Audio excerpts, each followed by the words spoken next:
For many years, recycling has been a bold form of commitment to the planet and to those who live and will dwell on it, a way of swimming out against the tide.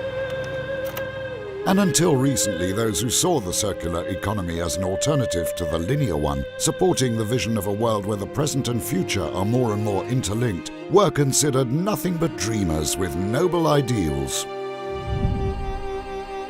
Very few people realized that it was not only an ethical issue but also a practical one.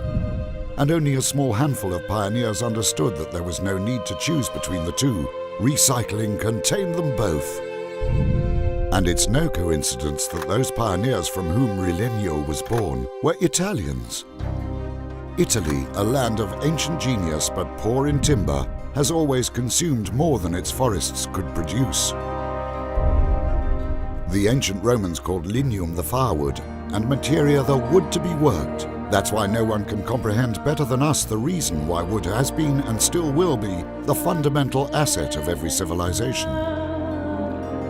Giving new life to the wood, which was endlessly being consumed. This was the new challenge, bending that line until it became a circle whereby wood is reborn.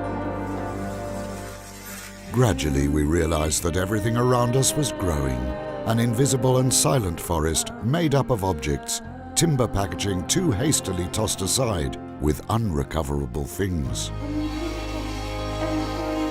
In a world that doesn't care for anything, that is always ready to abandon the weakest and things that seem to have exhausted their life cycle, we believe that perhaps all these gifts from God deserve a second chance, and then maybe a third and a fourth. Dreamers? Perhaps, but also business people. Because that waste material raised up from the lowest rung has become the cornerstone of each design object that our industry produces and sells worldwide.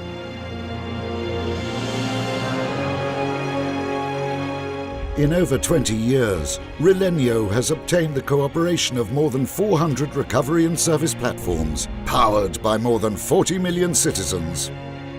In over 2 decades, more than 30 million tons of wood were collected, enough to fill 500 great monuments like the Colosseum.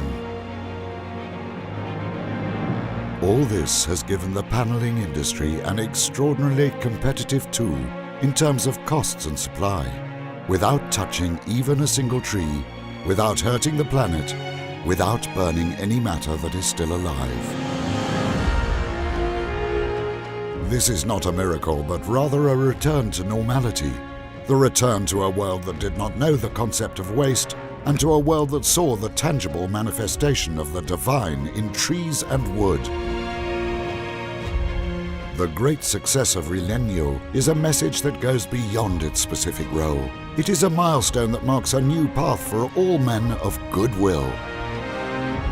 There is a new world on our horizon.